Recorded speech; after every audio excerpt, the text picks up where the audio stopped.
Good day, everyone. My name is Orhan Arif. I'm a second-year PhD student at the University of Warsaw under the supervision of Professor Tomasz Basiuk and Professor Martina Tolstonova. Before starting my presentation, I would like to deliver my gratitude to the organizers for providing me an opportunity to be present at this year's convention through pre-recorded video, as well as to my colleagues in this panel for their collaboration. That being said, by the way of brief introduction, my PhD research explores the role of music video clips in the colonial process of South Caucasus and Central Asia.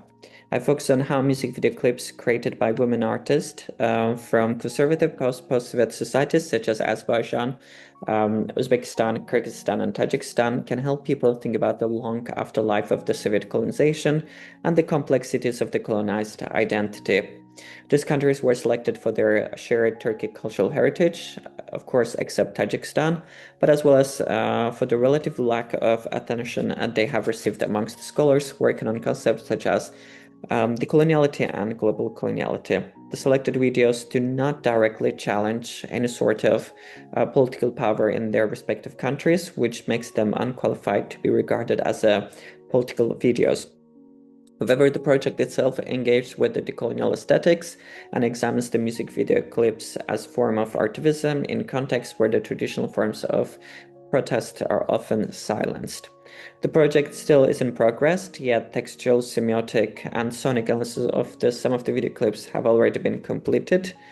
And for today's presentation, I will talk about one of those video clips. Although the official title of my presentation refers to Russian Tajik singer Manizha's Nedosulavianka, I made some changes and I decided to talk about another video clip, which comes from my country, Azerbaijan. The choice was informed because Azerbaijan is almost absent at this year's convention and in academic work more broadly.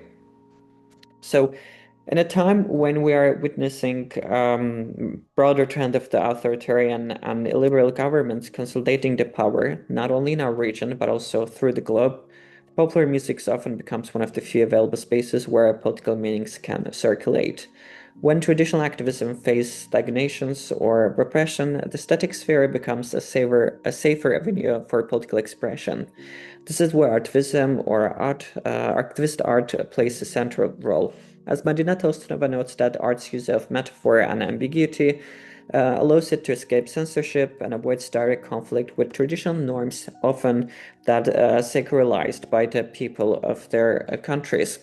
This ambiguity gives the artist a degree of the safety so that they can dismiss undesirable interpretations while their work still continue to travel, resonate, and gain new meanings through audience reception.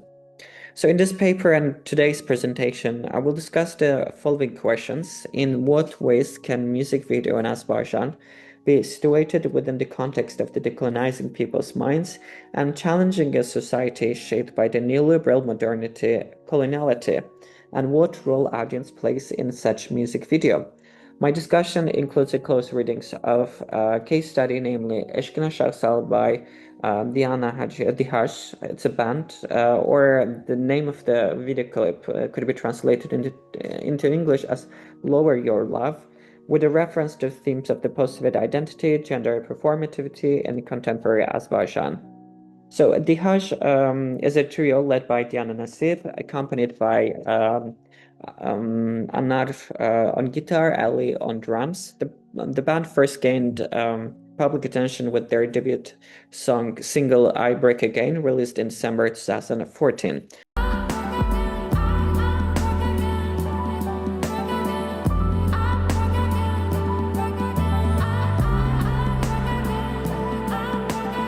Since then, Diage has positioned itself as one of the few experimental acts challenging the cultural monotony of Azerbaijani mainstream music scenes.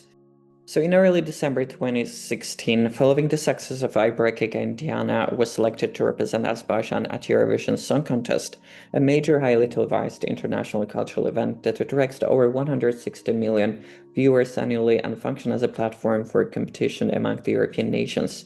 For many emerging artists, this was an opportunity to broaden their audience through the release of a new music video in the months leading up to the contest, and Diana was one of those artists. Only a few weeks after the announcement, on December 28th, the Hush as a band unexpectedly released a music video for Eshkina Shatsal. Many fans, of course, were surprised, even confused, as they initially assumed it to be the group's Eurovision entry. Although the music video was targeted at local audience, this misperception contributed to its rapid visibility both locally and internationally. The video has a no-liner story. Instead, it looks like a collage of different small scenes that reveal contradictions inside Azerbaijani culture. Before doing my close reading, I interviewed the art director of the music video clips, Dara Ibrahimova, who is a well-known Azerbaijan artist for her visual work and activism.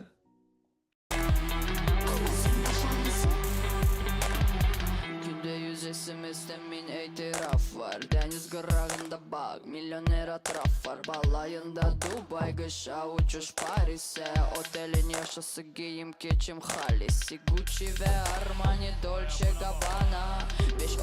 The video unfolds in two main parts, though this division is not explicitly marked on screen. The first follows two characters, one male and one female, whose appearance and behavior directly challenge the social norms. The second part shows the band performing rituals that resembles a traditional wedding settings. What connects these fragments is the constant presence of the tiger or tiger theme objects. Another interview I conducted was with the contemporary Azerbaijan artist Farhad Farsaliev. This tiger figures, which appears again and again in the video, are from his I'm Your Only Tiger series. In his art, Farsaliev deals with the object that is disconnected from its initial meanings and intent. The tiger motif performs a dual role across the video's two parts. In the first, it functions as a caged camp ornament recontextualized within the post-Soviet interior as a reminder of the era's aesthetic and ideological residues. By contrast, in the second part, the tiger re-emerges within quasi-ritualistic frame, serving as a tool in the decolonial reclamation of the national identity and the body. Different locations appear almost randomly throughout the video, and each of which addressing the distinct aspects of the Soviet coloniality, neoliberal, and modernity. For instance, the opening scenes features the male protagonist whose unconventional fashion choices immediately draw attention with the densely ornamented living room. Meanwhile, the female protagonist is introduced in a contrasting setting on a beach almost entirely filled with men, where the absence of female beachgoers is obvious. Through the androgynous appearance and positioning of the both characters, the video constructs a subtle commentary on the gender and fluidity. As Stefan Amigo notes that during the Soviet period, the home continued to function as a domain of women, even they become increasingly visible in public sphere. This duality blurred the distinctions between the masculine and the feminine, destabilizing the patriarchal structures. In Eshkina Shahsal, this contradiction is re-articulated within the post-Soviet context to expose conventional patriarchal power in contemporary Azerbaijan. The question of the space extends further in this video. The offshore oil rigs seen in the video are not just part of the landscape, they are a deliberate reminder of how Azerbaijan's civilizations began.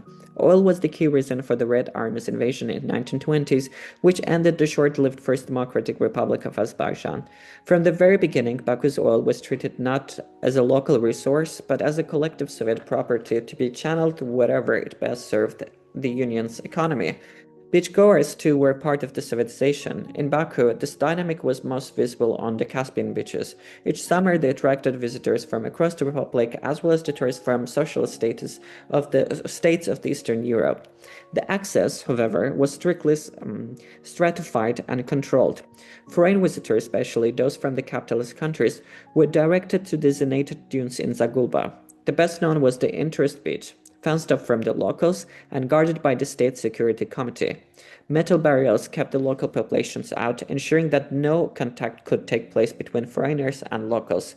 For locals, the fence stood as a clear symbol of exclusion, showing how social equality was little more than a myth, particularly for those from the peripheries. Another trace of the Soviet legacy emerged in the beach scene in the form of tattoos. Tattoos were not traditional in Azerbaijani culture. They spread through the militarization of the youth during the mandatory conscriptions. For draftees, many of whom were 18 years old with no romantic partner or relations, tattoos commonly featured the words Anna, mother, or Ata, father, written in Cyrillic script. These tattoos were a way of coping with the deep nostalgia for home and family that many soldiers experience in the hostile, often alienating military environment.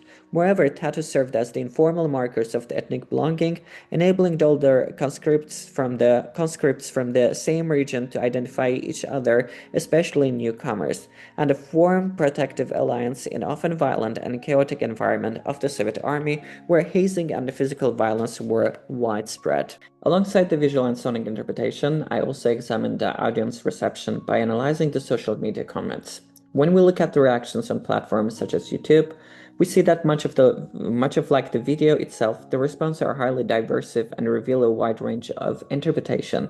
For example, some foreign viewers express a curiosity asking why the video has so many dislikes and simply appreciate its artistry, describing it as insanely cool or praising its sound despite not understanding the lyrics. In contrast, local audiences are sharply divided. Some comments read, "Let foreigners see our flows too, maybe then we'll improve," seeing the video as an act of self-reflection and national critique. Others take an opposite stance, perceiving it as shameful exposure of the domestic issues, calling it a disgrace and accusing the artist of embracing the country in front of the world. Many of the comments also focused on the topic remains largely taboo in Azerbaijani culture, accusing the artist of promoting LGBTQ identities.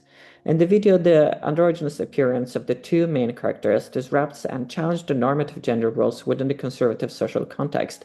A number of viewers questioned the gender of the characters, asking whether it was a boy or a girl, and many appeared confused, believing that both roles were played by the same person.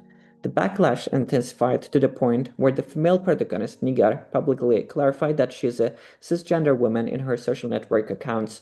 This controversy also had a personal impact on the people involved in the production. That is to say, the experience caused significant strain between Nigar, the director, and the band members, who have since lost contact with one another. Throughout this paper, I seek to address the question of whether the music videos, beyond their entertainment value, can serve as a cultural medium for consciousness raising in conservative and authoritarian context. Ibrahimov's decision to film on iPhone 5 illustrates how independent, low-budget production can serve as a bottom-up alternative to institutionalized art. Unlike the museums, as a colonial institutions, music video offer a form of creative independence that allows artists to express critical and even subversive ideas beyond state-sponsored or commercial frameworks. This medium's hybrid form makes it suited to circulate the political meanings under the restrictive conditions. The Hashd-Eshkna Shahsal does not engage directly with the issues of the government, a conscious decision that has likely helped to evade the censorship, but it nevertheless addressed the intertwined process of national identity formation and the colonized identity and the body.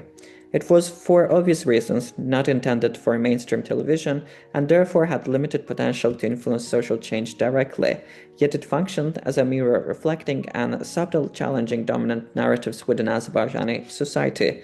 Its fragmented collage-like form exemplifies what Rancière described as a redistribution of the sensible, creating an aesthetic dissensus that invites viewers to perceive the familiar in new.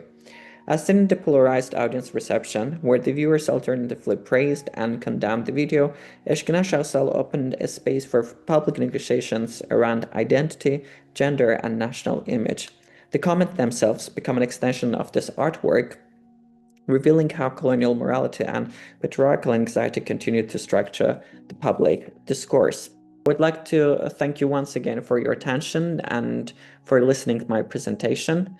That's such an unfortunate that I'm not able to receive your questions, comments, or any sort of guidance in person. However, I will leave my email on the screen. So if you have any sort of questions or you would like to share your comments with me, please feel free to reach me out. I would be very grateful for this.